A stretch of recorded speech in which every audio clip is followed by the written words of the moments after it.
Greetings. Welcome to the Urban-Gro, Inc. Fourth Quarter and Full Year 2023 Results Conference Call. At this time, all participants are in a listen-only mode. A question-and-answer session will follow the formal presentation.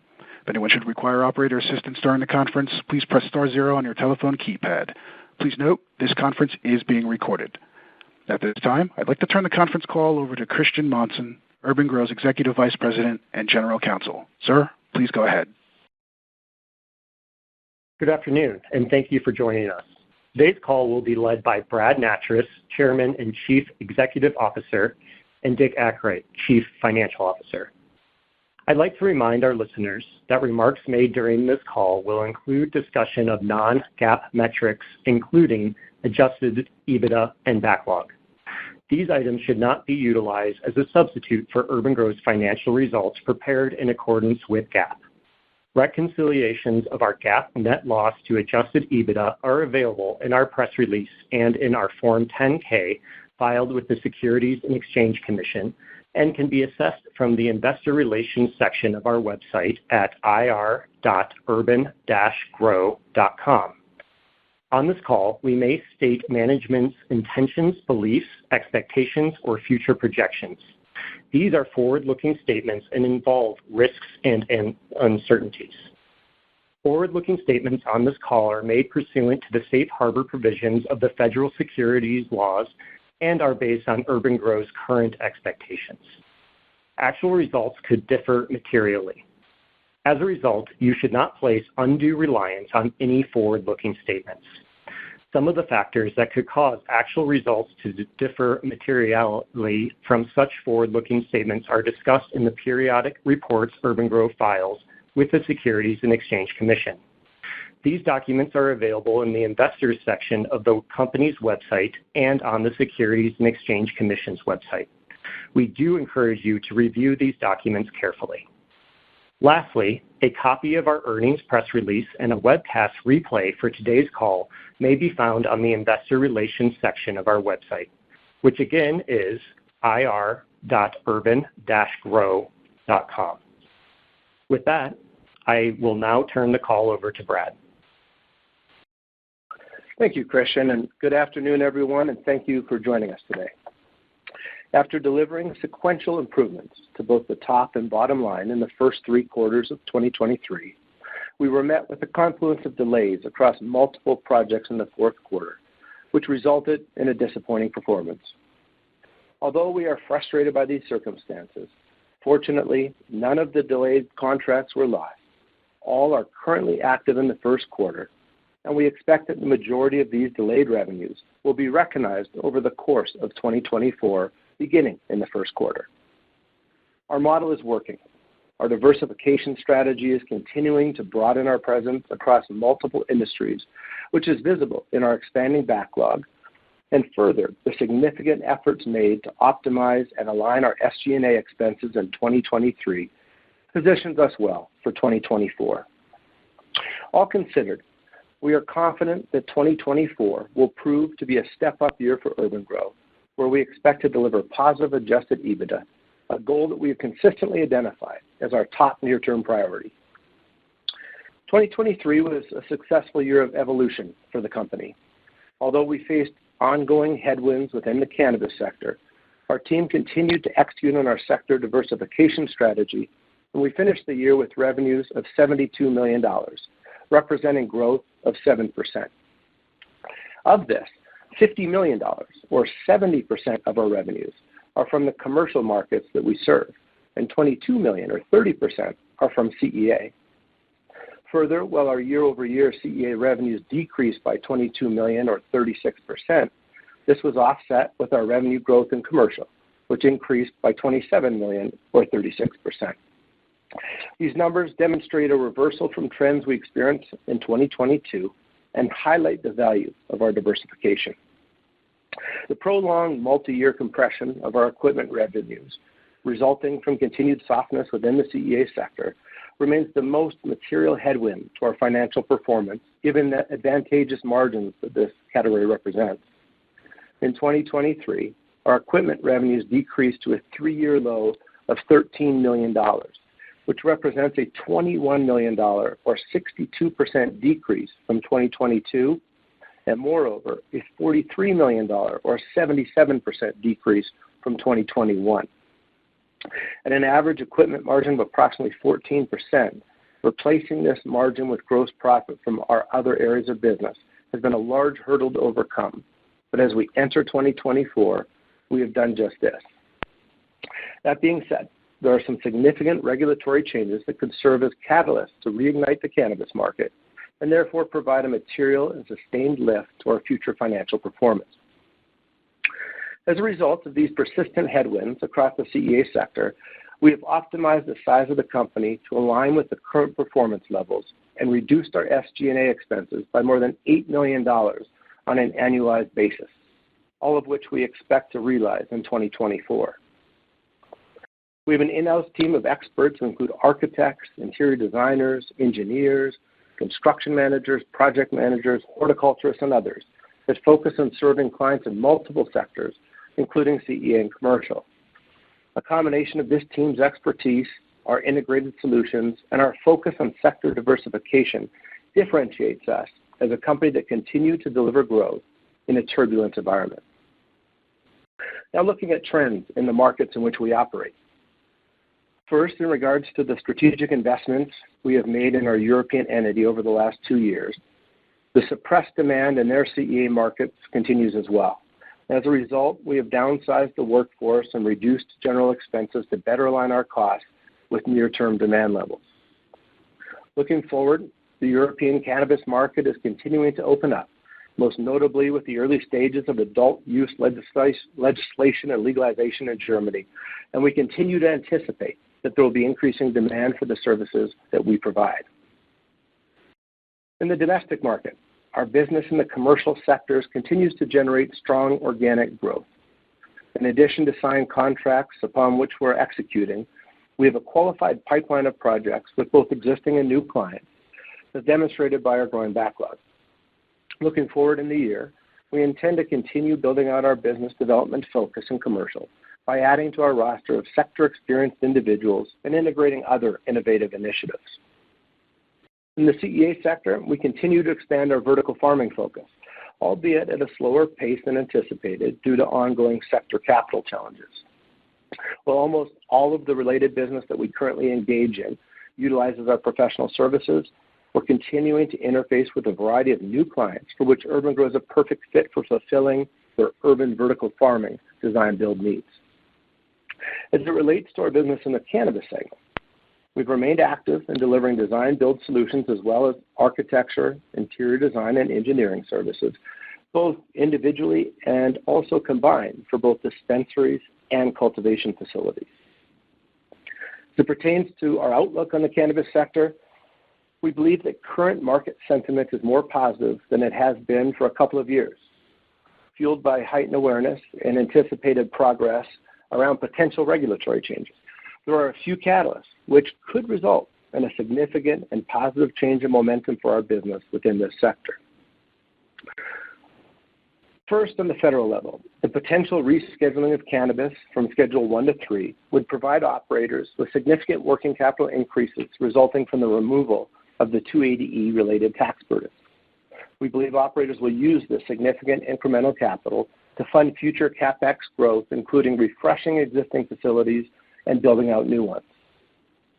Second, and again on the federal level, the prospects of successfully passing the Safer Banking Bill continue to be discussed and would potentially include a capital markets clause that allows plant-touching businesses to not only list on the larger exchanges, but moreover provide more efficient access to capital. And third, at the state level, while progress continues to be made on legalization in multiple states, we believe the most impactful change would be in Florida. A successful vote to allow adult use recreational sales in the state would have a profound and sustained impact for the state's operators. Now turning to our full year 2024 outlook and associated cadence. We anticipate consolidated revenues to be greater than $84 million, a 17% increase over 2023, and we expect to generate positive adjusted EBITDA. While achieving these results are still heavily dependent on category revenue mix, the actions we took to reduce our SG&A expenses in 2023 have significantly reduced our revenue break-even point for generating positive adjusted EBITDA relative to what we've previously communicated. For the first quarter of 2024, we're providing some guidance on our expected results given we are approaching the end of the quarter with just 2 days remaining. We expect revenues to be greater than $15 million and adjusted EBITDA to be greater than negative $0.5 million. Looking at the quarterly cadence for the year, we expect to deliver sequential quarterly growth of both revenues and adjusted EBITDA, building to our entire full-year guidance. In closing, as we look more broadly to 2024 and backed by both our closed contract backlog of $110 million and the $8 million reduction in annualized SG&A, we believe we're in the strongest position that we've been in over 18 months. Further, and supported by a qualified pipeline that continues to grow, we see increasing demand for our solutions in multiple sectors. With the right regulatory progress in the cannabis sector, we anticipate seeing a resurgence in our related business later this year. Today, Urban-Gro's model is stronger, more durable, and more efficient than it has ever been. Our business is fundamentally secure, and with the support of the working capital line of credit that we put in place in December, we do not see the need to bring new capital into the company at this time. Thank you, and with that, I will now turn the call over to Dick to discuss further details of the fourth quarter as well as full year 2023 results. Dick. Thanks, Brad, and good afternoon, everyone. Revenue was $15.0 million in the fourth quarter of 2023 compared to $17.3 million in the prior year period. This decrease was the result of reductions in all revenue categories, including construction design build revenue of $1.3 million, professional services revenue of $0.8 million, and equipment systems revenue of $0.2 million. Construction design build revenue decreased due to several projects being pushed into 2024. The reduction in equipment systems and services revenue is a result of continued soft demand in the U.S. cannabis market because of ongoing state-level regulatory delays in the license awarding process, as well as the lack of movement by key industry financial support models such as rescheduling and the Safer Banking Act. Gross profit was $1.7 million, or 11% of revenue in the fourth quarter of 2023, compared to $3.2 million, or 19% of revenue in the prior year period. The decrease in gross profit of $1.5 million correlates to the decrease in revenue, as well as a shift in mix toward lower margin construction design build revenue. This was further impacted by a project cost revision in the fourth quarter that negatively impacted project profitability. Operating expenses were $6.4 million in the fourth quarter of 2023, compared to $6.2 million in the prior year period, representing an increase of $0.2 million. The increase in operating expenses was the net effect of an increase in general and administrative expenses of $3.8 million and a $3.3 million reduction in a one-time business development expense. The increase in general and administrative expense was the result of increased professional fees associated with legal defense costs and increased personnel costs associated with an increase in the average number of employees. As Brad mentioned, we've been able to reduce our annual general and administrative expense spending by over $8 million, which will favorably impact our results in 2024. I'll provide some more context on this a little later. Non-operating expenses of $0.1 million in the fourth quarter of 2023 related primarily to interest expense and were down significantly from $1.3 million incurred in the fourth quarter of 2022, which included an impairment loss of $1.0 million related to settlement of a litigation receivable and $0.4 million in expenses recognized from fully guaranteeing the remaining contingent consideration associated with the 2WR acquisition. Net loss was $4.7 million, or a negative 40 cents per diluted share in the fourth quarter of 2023, as compared to net loss of $4.2 million, or a negative 39 cents per diluted share in the prior year period.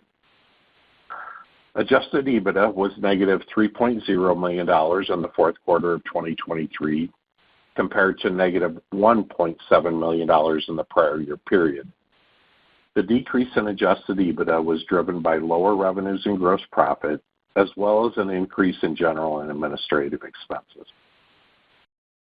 On a full year basis, we reported total revenue of $71.5 million, compared to $67.0 million in the prior year, representing an increase of 6.7%. This increase in revenue was predominantly driven by the increasing momentum that the company has in the commercial sectors in which it operates outside of the CEA market. Further, significant increases in construction design build revenues were offset by continued decreases in equipment systems revenues related to the sustained softness in demand in the U.S. cannabis market. Net loss was $18.7 million, compared to a net loss of $15.3 million, and adjusted EBITDA was negative $9.7 million, compared to negative $3.9 million in the prior year comparable period. Now turning to the balance sheet. We entered 2024 with $1.1 million of cash and a total of $2.5 million drawn on our $10 million working capital ABL that we put in place in December 2023. The line is serving its purpose and is providing us the necessary flexibility to manage our working capital needs, which are tied directly to our clients' projects. In fact, the drawn balance at year-end is tied to $8 million of anticipated collections that moved from late December 2023 to mid-January 2024. We are consistently collecting on our AR and paying down our AP, and the ABL provides flexibility needed to support our growth as we return to positive adjusted EBITDA in 2024. As was expected, increased construction design build revenue drove increases to receivable and payable balances on a year-over-year basis. Moving to reported backlog, our total backlog as of December 31st, 2023, was approximately $110 million, a $26 million or 40% sequential increase over the third quarter of 2023. Approximately half of this increase is attributed to the delayed project delivery that we experienced in the fourth quarter and detailed earlier. This backlog is comprised of $102 million in construction design build, $7 million of professional services, and $1 million of equipment systems contracts. As previously mentioned, in 2024, we have identified more than $8 million of general and administrative expense reductions as compared to 2023 to ensure that we will be able to achieve positive adjusted EBITDA based on our projected revenue in 2024. Those expense savings will correspond to reductions in personnel-related expenses, professional fees, marketing expenses, and a variety of other expenses across all departments. Additionally, in 2024, the financial services division of the company has set 3 primary strategic goals that I feel will assist the company in delivering more consistent results on a sequential basis.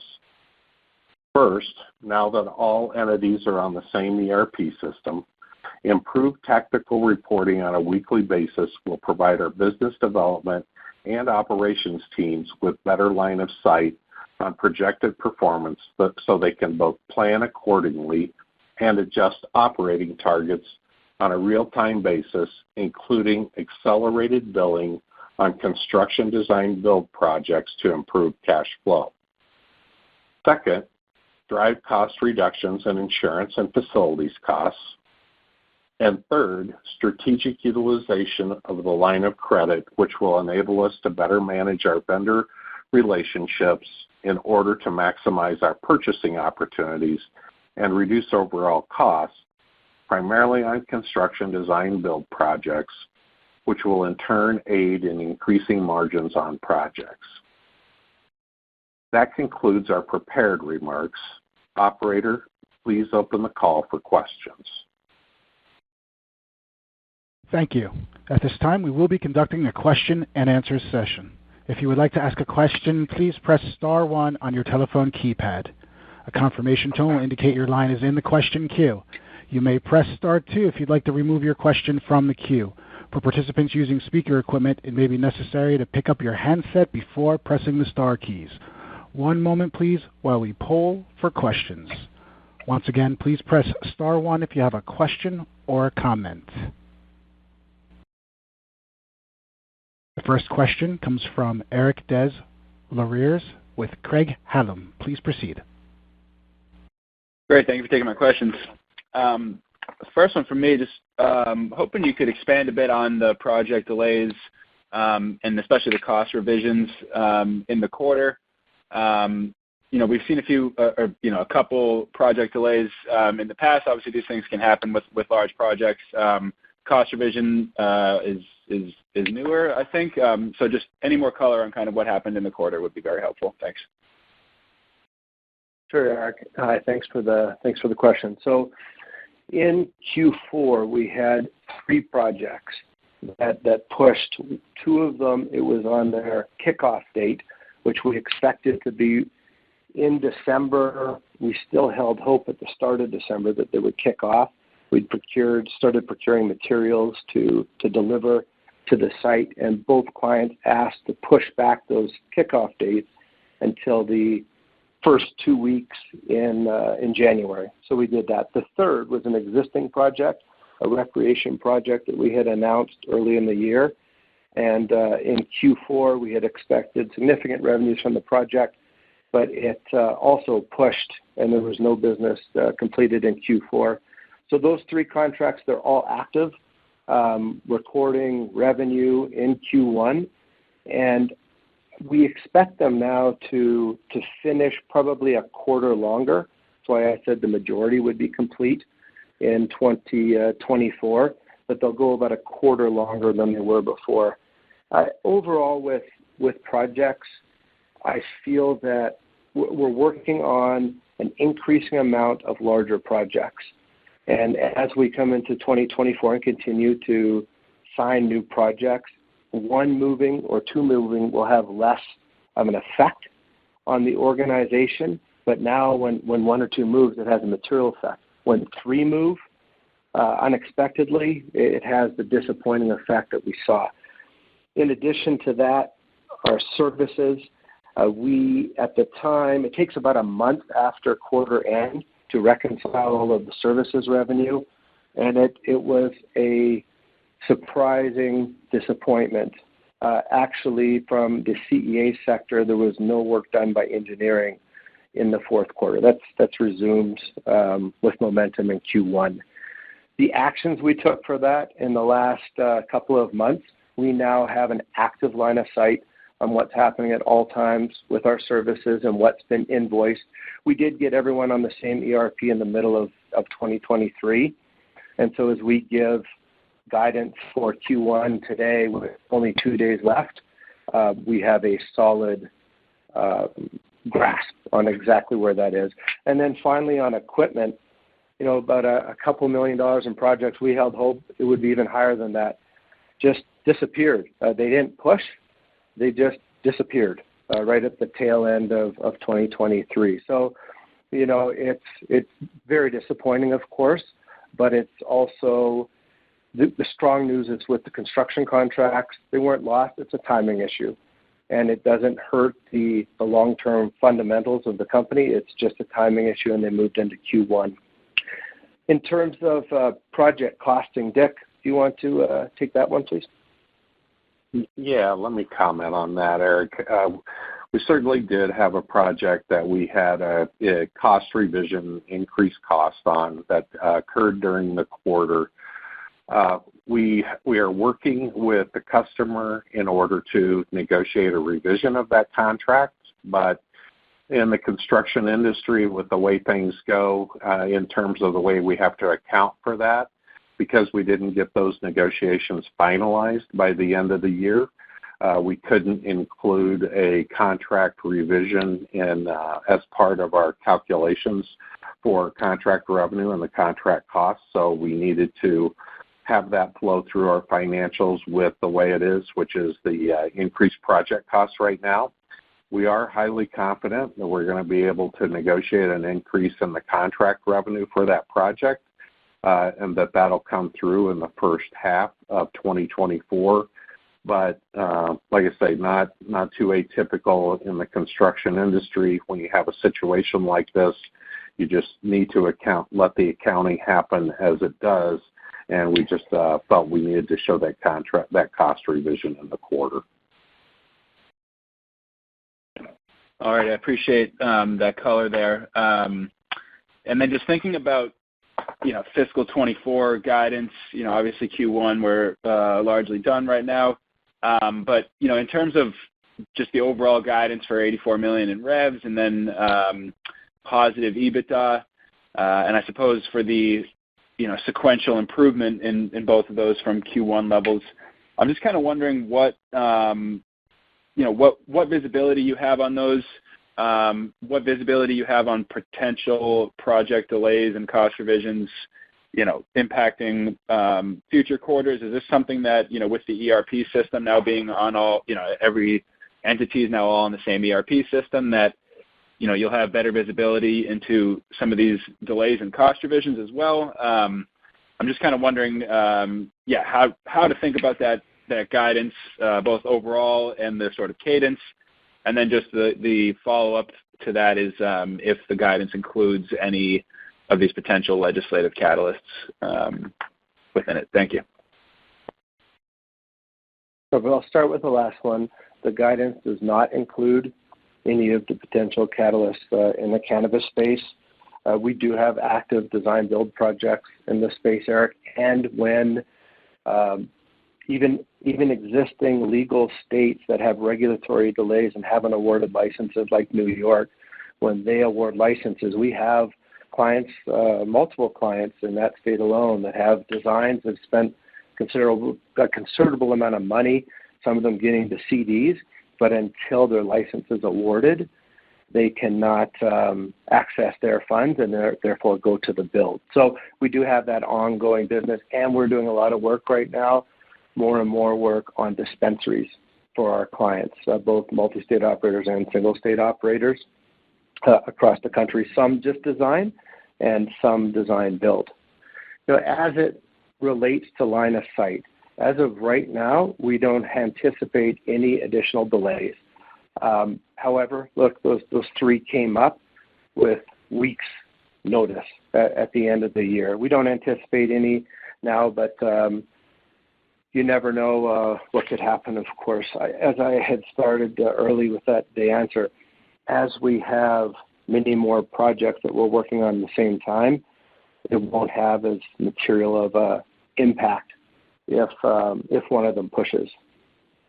As for tracking the delays in the ERP, that's really the delays will come through our project management office, and then we have a online portal, project management portal that's real time, both viewable from the client and then from our team, and we'll see it through there first. On the ERP, that's mostly tied to timely tabulation of results. And we have taken actions since we had that disappointment and the services coming in under where we had forecast, even as late as the middle of December. And so I do not anticipate us to be off on the services again with a guide.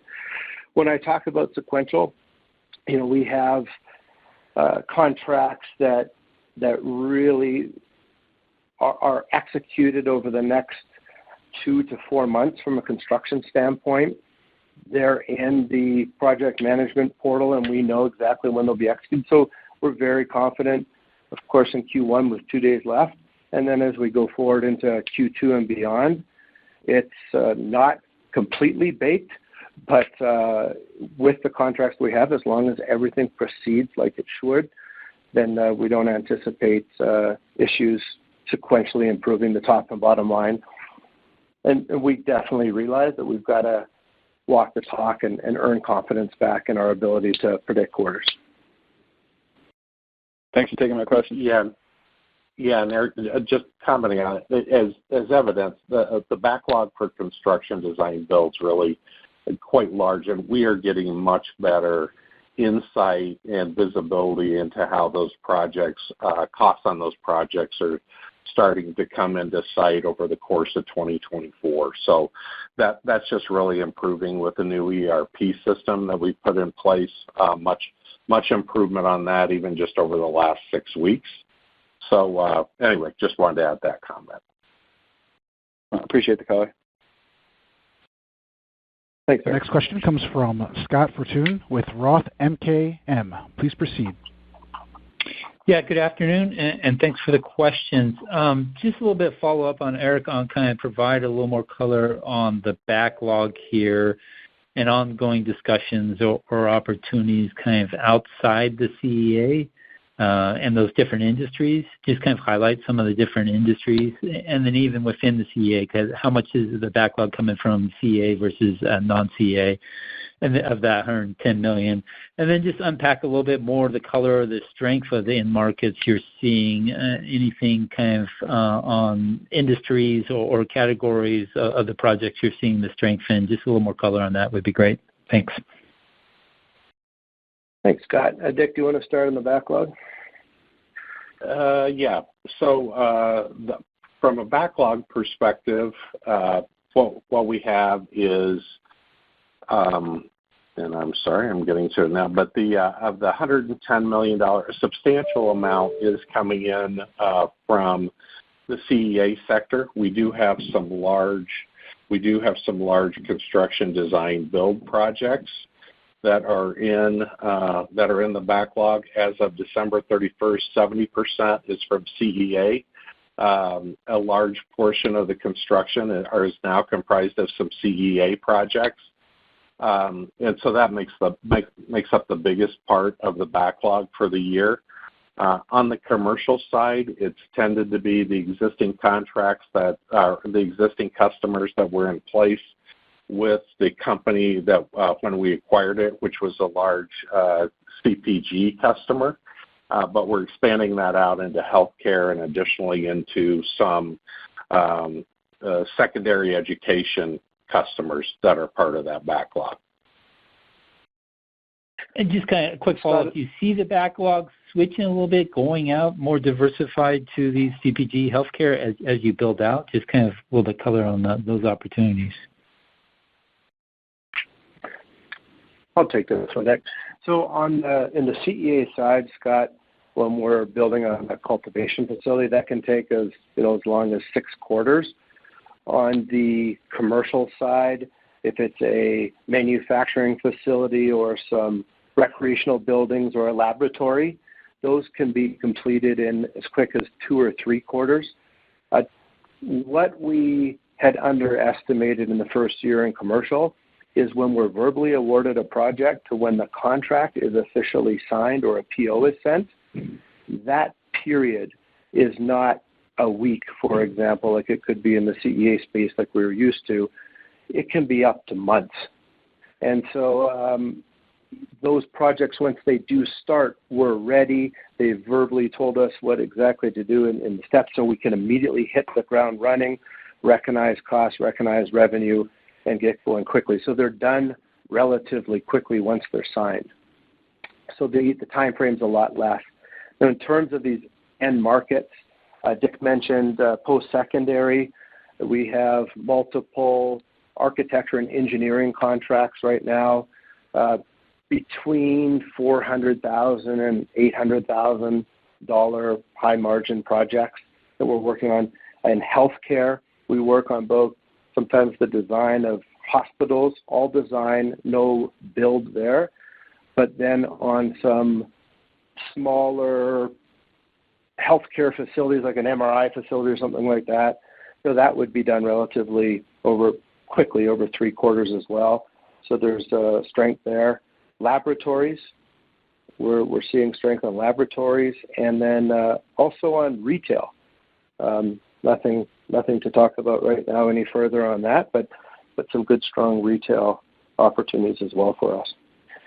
And when you take a step back and you think that over the last 6 quarters, we have secured $50 million, a little over $50 million of commercial business in sectors where we didn't set out to go down that path when we listed on the NASDAQ. But we've taken that path as a diversification strategy that really has paid off nicely for the company thus far, set us up nicely for the future. And when the cannabis industry does have its resurgence, which everyone, of course, hopes is quicker rather than longer, we're not going to stop on the other side. We're going to invest in continuing to build out, because what we've learned is we can utilize all of our professional services experts and our site supers and project managers in all areas. So we have that big pool of talent and expertise that can be used on the build or on the design regardless of what sector it's in. So it's exciting for the future. But bringing it back to today, we have to execute and quarter by quarter and earn credibility back.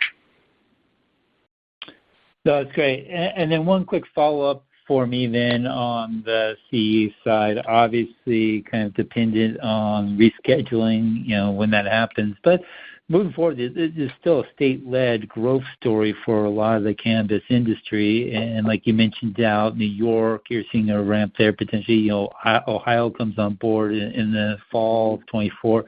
But the big opportunity is Florida. We're hearing, a lot of the cannabis MSOs are looking to actually, build out. They need to build out production capacity ahead of Florida potentially flipping. But just kind of your sense of color in the pipeline, the discussions of capacity builds and the key states as we see regulation kind of play out here in the second half. Just kind of the discussions you're having on capacity adds from that standpoint.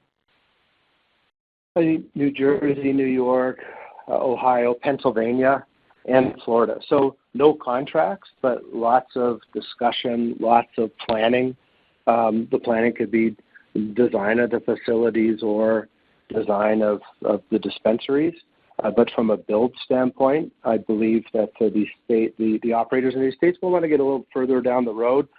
First hurdle in Florida is having the Florida Supreme Court not say anything before April 1st, right? And fingers crossed that doesn't happen. Then it'll be on the ballot, and then they have to finish with approval over 60%. And they're polling above that right now. So lots of eyes on Florida. That's sort of the exciting rallying cry right now, I'd say, in the industry for sure. Second is Pennsylvania and getting it on the ballot there. But the working capital, getting rid of, with rescheduling and abolishing the 280E, that's going to give some of the larger multi-state operators $120, $180 million per year in working capital. And these leaders have said publicly that they're going to put those funds back in to expand their footprint. And that's what Urban-Gro does. We design facilities and dispensaries and we build them. So I feel that it will be very positive for the company should rescheduling happen. The safer banking, that'll bring money in. And Scott, that's the biggest hurdle right now, is there is positive optimism more than I've seen in terms of sentiment for a couple of years, for sure. But still the working capital is not there. And so everybody's positive, but we got to have some sort of catalyst. I appreciate the color. I will jump back in the queue. Thanks. Thank you. The next question is from Anthony Vendetti with Maxim Group. Please proceed. Hey guys, this is Thomas McGovern on for Anthony. Hey, Thomas. Hey, how's it going? So just to kind of touch back on some of this regulatory front, I know you talked about it quite a bit on this call, but I wanted to hone in a little bit more on the Safer Banking Act. You just mentioned its importance in terms of funding a lot of these deals. But with that on the horizon, I just want to see, ignoring any potential statewide legalizations, if this act were to be passed, do you guys have potential projects that are maybe not yet considered backlog that are more pipeline projects that you expect to kind of progress once funding frees up, or just kind of tell us how that would play out as a catalyst in 24? Okay, Thomas, the answer is for sure, right? To be in our backlog, we have to have a signed contract. It's equipment, there's deposit received, and we're actively working on it. And we treat backlog very serious. We've taken items out of backlog a couple times, actually, in early 2023. So we really, truly want that to be a barometer of how we're going to perform in the next 1 to 6 quarters. And so when it's signed, it becomes backlog. Right now, that would be in pipeline. We have a strong, growing, qualified pipeline. We don't announce the size of the pipeline, but we absolutely have a lot of projects that would fit in there once one of those catalysts hits. And so with safe banking or safer banking, that would potentially allow the operators to list on the larger exchanges and then have easier, more efficient access to capital and institutional investors as well. So that would be phenomenal for the industry. Now, you did mention also state or federal legalization or state rights. We don't see interstate commerce or interstate commerce for maybe a decade, legalization still 3 to 5 years out. I think this will be a state game for the foreseeable future for us. Good. I appreciate that color. And then another thing you touched on the call was the international markets, and you specifically called out Germany, where I know you guys have done a lot of work, although you are calling back some of the expenses associated with that subsidiary, reducing headcount and the like. I just wanted to comment because I saw an article that was published 6 hours ago saying that Germany's marijuana bill had been signed and passed into law and that it would take effect on Monday. And I haven't really had a chance to dive into this further. But I just want to know, with that news, the recent news kind of hitting the headlines now, hitting the wire, how does that shape, I know that you guys are calling back expenses on that front, but, do you see yourselves becoming more aggressive or maybe accelerating some of the conversations you were having with potential clients in Germany and whether or not that, or if you could maybe provide color on whether or not that would, play into revenues maybe in the back half of 24? Yeah, sure. The issue with Germany is it's going to be social licenses, so sort of like Maine in the U.S., social clubs where people can grow their own cannabis. And so it's going to take a while for that market to build out and to develop. So I don't see a lot of near-term opportunity. There's 3 existing operators in the country now. I think, they will be the first probably to grow into it, so we'll watch them closely. In Europe overall, when we entered and built our entity up 2 years ago, we had a signed contract to build out 20 vertical farms in urban centers, like in food service distribution centers or near hotel groups, for example. And then we built out that team, and sure enough, about a month later, the war in Eastern Europe broke out, and that just wreaked havoc on the horticulture marketplace. Energy prices skyrocketed, and manufacturers in Europe and all of the ancillary companies to that horticulture industry really suffered for a couple of years. So we fortunately had green sprouts in the cannabis space, right? So we designed in Israel and Switzerland, Portugal. We're actively working on projects right now in the Netherlands. Portugal, I think, will be a strong year, but we just couldn't wait around anymore. We had burnt considerable funds over there, and we have to show that we can run a profitable company. And that is absolutely what we're going to do. And so the managing director is a phenomenal individual who is a great leader, but the business wasn't there. So we released the managing director and a couple of others, but we've kept some key experts that deliver the design, horticulturists that have, experience in hundreds of facilities over here, because I do believe we want to line into Europe. There's not a lot of Curaleaf's the most outspoken group, of course, that is aggressively growing on an international spread. We want to be there. There's going to be facilities built, and we have that expertise. So we're just slowing it down a little bit and keeping our lines of communication with multiple groups open. Similar to the U.S., it's the same story. It's all about capital and being able to raise their funds. So we have some strong, you asked earlier about the pipeline. We've got some strong design builds in our pipeline for Europe as well, but they won't materialize until they can access those funds. But I appreciate that color. I'll hop back in queue. Thanks. Thanks, Thomas. Up next is Eric Beater with SCC Research. Please proceed, Eric. Good afternoon. Hi, Eric. Most of my questions have already been answered, but I want to talk about some other things here. On the commercial space, what, when you look at why people are hiring you and what is the niche, what is the pitch to the commercial client for your business? And, how are you winning these businesses forward? So there's a lot of design build firms that operate on $500 million, $1 billion plus, or infrastructure jobs around the world, like the AECOMs or Stantec, the large companies like that, Jacob Solutions, among others. The niche for us is the all under one roof, one single point of responsibility on projects. We say under $50 million. The largest so far for us is around $30 million. But clients have not in the commercial space been able to access all one single point of responsibility in the space. They've had to hire their own project managers and go to an architect and find an engineer, then hire those GCs themselves, then procure the equipment either directly or through the contractors.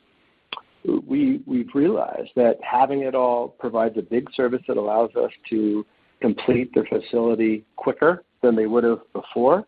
And for the large Fortune 50 clients that we have right now, we're able to really turn projects quickly, and we can do a good job at it. We can make money at it. It's the larger billion-dollar type project companies. They don't want to operate at these smaller levels. So right now it's a perfect size for us. In the future, as we continue expansion, we would look at increasing the size. But right now we've got a great niche, and it's working. Great. And, the equipment business has been tough for a number of years now. So what are you seeing on the other side of that when you go to buy from these equipment manufacturers? Are they more likely to give you a better deal? Are there less equipment players out there? How should we be thinking about that in terms of the potential when that potentially comes back to be able to generate margins that used to be or even better? So in the controlled environment ag side, both cannabis and horticulture, it's been tough for manufacturers over the last 2 years. A lot of large reductions of force. Some are no longer in operation. So I feel that we have the ability now to have some really strong strategic partnerships with these manufacturers. They don't have to go out and hire or build out their sales team when they're just selling one product line. And with us, with good, strong relationships to the end client, and we've had a chance to build that relationship and trust early from working from the design stages forward, so we're able to take them in, and therefore it can be an easier path to success for them. Moreover, from purchasing power standpoint, if we're purchasing and procuring for a lot of facilities, that gives us a nice advantage. Right now, there's a phenomenal opportunity in the U.S. cannabis market as it relates to rebates, energy rebates, and we're really focusing on that area to help go to our clients and provide a value to them where they could refresh or relight, for example, their facilities with more energy efficient LED lighting. as one example, with relatively low amounts of working capital out of their pocket. So, when times get tough, and it's been tough in equipment, you find a way for everyone to win, and so that's what we've definitely been doing. Moreover, we have successfully been able to integrate equipment systems into our first large mechanical retrofit, adding mechanical systems or air conditioning to a super large distribution center. And we were able to integrate that equipment in. Now, important to note, that equipment's part of a larger project, so equipment to the commercial side will not show up on our financials as part of the equipment line. That is really equipment to the controlled environment ag marketplace. Our equipment is built into the construction, so that gives us the confidence, as Dick mentioned earlier, that we can increase our margins in the construction side in 2024. Now, unfortunately, we had in fourth quarter one project that went the other way, so it looks like we're underperforming on that initiative to increase margins in Q4. But as Dick explained, that just was a point in time, 90 days. Now we go to the project that was decreased, and we work to get a change order to get it back into place for ourselves. So we are really focused on increasing our margins in all categories this year, Eric. Okay. Well, guys, good luck for 2024. Thank you. Okay, the next question comes from Ellis Acklin with First Berlin. Please proceed. Afternoon, gentlemen. Thanks hello, for the Ellis. Hello. Thanks for the insights into Q4. I just got one topic to discuss with you guys. If we can circle back to your initial 2024 guide. The last time on the Q3 call, I believe we were talking about needing the magic number for you guys to reach adjusted EBITDA break even was around $30 million in revenues. So I'm just trying to square those comments with your new guide of $80 million in revenue and a positive EBITDA. Maybe you can help me out there. Sure. So it all depends, first of all, on the revenue mix, right? So if it's high in the lower margin construction, you would need that 30 million. But we've already sort of looked at 24 to 26. Now, a couple of things have happened. It goes back to what I just talked about. We did not show the progress we're really making on increasing margins in construction. We didn't show that in Q4 because of that one project that took us down to low single digits. But also in the professional services side. In professional services, when we got everyone on the same ERP at the beginning of the third quarter, we realized that we weren't as productive as we thought we were. We were around, when you look at billable hours, we were in the around 55% productivity. So in 2023, we actually had to put 1.2 million of COGS down into salaries. And our goal is to have all of our professional service providers, all of their salary, what we pay them, should be up in COGS because we're billing adequately. In Q1, we're tracking above 90%. So that's one of the areas when we talk about the SG&A. I'm going to have Dick chime in here shortly, but that's one of the areas where we're doing a lot better. But Dick, will you tag on to the back then, apart from increasing the margins, maybe focus on the SG&A side? Yeah, absolutely. And Ellis, to your point, I mean, you're right. When we talked before with that larger revenue number on the initial guidance for Q4, certainly looked like it was going to take a lot of revenue for us to be break even on a go-forward basis. With the G&A reductions that we've made that are taking place right now in Q1 2024, and will be there for all of 2024, we are significantly reducing that break-even point. Again, it goes back to, depends a little bit on mix, but break-even for us now is looking more like it's around the $16 to $19 million of revenue, even with still having a decent amount high percentage of our revenues being construction, but that because of those G&A cuts, we have been able to really reduce that break-even point for us. And you're just going to see that going forward into 2024. It's gonna show up immediately when we do report our Q1 numbers. When you see a year-over-year basis, it's going to be rather dramatic from the standpoint of the reductions and how they're flowing through the income statement.